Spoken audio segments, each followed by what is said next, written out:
Élection de mi-mandat risquée pour les démocrates de Barack Obama. L'impopularité du président pourrait faire basculer le Sénat américain dans le camp républicain. Lui, qui cristallise les critiques de la part des candidats républicains, logiquement, comme Joni Ernst, qui l'attaque sur sa réforme de la santé. Quand elle aura Obamacare dans son viseur, Joni va décharger ses cartouches. Malmené par la presse, malmené par l'opinion, mais qui ferait réellement mieux que lui à l'Élysée? C'est la question à laquelle des Français ont répondu. Sondage CSA pour BFM TV qui montre donc qu'Alain Juppé arrive en tête. 50%, ça vous satisfait? Je disais que c'est une journée qui commence bien. Oui. Cela dit, c'est un sondage, la route est longue, les élections présidentielles sont dans plus de 2 ans, donc restons modestes et sereins. La situation n'est pas bonne pour le moment. Pourquoi tourner autour du pot, faire semblant? Donc effectivement, quand on voit ces chiffres, ils sont aujourd'hui assez graves pour les prendre en compte. Quel que soit le scénario envisagé, François Hollande est battu dès le premier tour de la présidentielle. Première hypothèse, Nicolas Sarkozy porte les couleurs de l'UMP. Marine Le Pen vire en tête avec 29% des suffrages, 26% pour l'ancien président. Mais encore une fois, accordons à François Hollande qu'il est exactement sur la même pente que Nicolas Sarkozy. C'est un échec d'ailleurs, le retour de Nicolas Sarkozy pour vous? Pour l'instant, vous êtes surpris? Je pense que le mensonge a été érigé en principe politique. C'est vrai que mon démarrage a été peut-être meilleur que le sien. On rattrape son crédit avec du sang-froid, avec du courage, avec de la force, et notamment la force de reconnaître qu'à mi-mandat, sa première moitié de mandat, c'est échec sur échec. Début septembre, vous êtes en tête-à-tête avec Nicolas Sarkozy. Vous lui confirmez votre intention de vous présenter à la primaire pour 2017, c'est vrai? C'est vrai. Non, je l'avais déjà fait avant, par voie de presse. Oui, mais là, vous lui confirmez en tête-à-tête. Oui, naturellement. Oui. Pendant 5 ans, après 2007, où je l'avais battu, il m'a ignoré, il ne répondait pas à mes lettres, il ne m'a pas adressé une seule fois la parole. Il vous lance « Je vais te tuer ». Où est-ce que vous avez pêché cette information? J'ai lu ça dans les journaux. Et vous l'avez cru? Ah bah moi, c'est faux.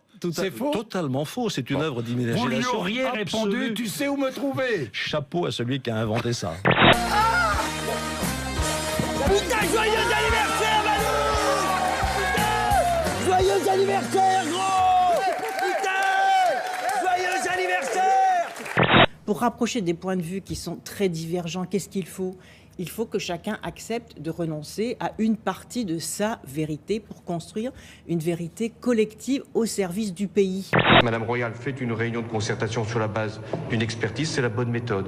La suite logique de ce rapport, c'est d'abandonner ce projet. Ce sur quoi tout le monde est d'accord, c'est que le projet est démesuré. Il a un barrage pour certains, c'est-à-dire pour les maïsiculteurs, ils sont une vingtaine, pour un groupe de pression très puissant dans le monde agricole qui s'appelle la FNSEA.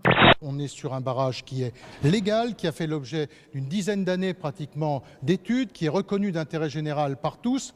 Et là, parce qu'on a ces militants politiques, ces voyous qui vont casser, qui vont provoquer les forces de l'ordre, le gouvernement lâcherait. Enfin, le groupe écologiste souhaite donc consacrer une minute de cette question à une minute de silence pour dire combien nous sommes touchés par la mort de ce jeune manifestant qui ne faisait que défendre la nature. Le Premier ministre lui-même, Manuel Valls, au mois de septembre, a rappelé qu'il maintenait cet ouvrage et qu'il avait tenu bon, pour reprendre son expression. Mais dans l'action, là, le voir aujourd'hui, je crois qu'il va céder.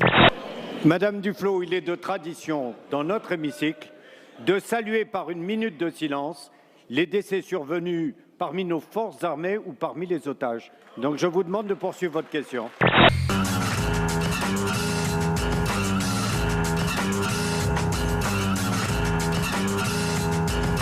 Chacun a compris votre émotion, mais maintenant il faut poser votre question.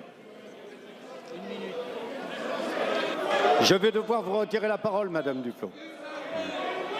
Madame la ministre. Ce haut niveau de responsabilité nous appelle à écarter tout propos agressif ou injuste, notamment ceux qui ont eu lieu à l'égard du ministre de l'Intérieur, Bernard Cazeneuve. Olivier Besancenot brandit ce qui, selon lui, est une preuve flagrante de l'infiltration policière dans les cortèges de casseurs des manifestations. Ces gens-là sont des casseurs. Ils ont des looks de casseurs. Sauf qu'il se trouve que c'est pas des manifestants, c'est pas des militants d'extrême gauche, ce sont des policiers. Ce que je vous montre là à l'écran sont des policiers encagoulés. La violence se déploie aussi lorsque l'on jette des cocktails Molotov, des bombes d'acide sur des forces de l'ordre qui quotidiennement s'exposent pour que la sécurité des Français soit assurée. Le gouvernement envisage de relever de 20% la taxe d'habitation pour les résidences secondaires dans certaines zones. Mais ça s'appelle un braquage légal, ça s'appelle l'impôt. Et c'est un braquage qui devrait rapporter quelques 150 millions d'euros. C'est l'idée la plus stupide de l'année en Australie. Un jeune homme de 26 ans a voulu relever un défi en sautant à l'eau pour monter sur le cadavre d'une baleine.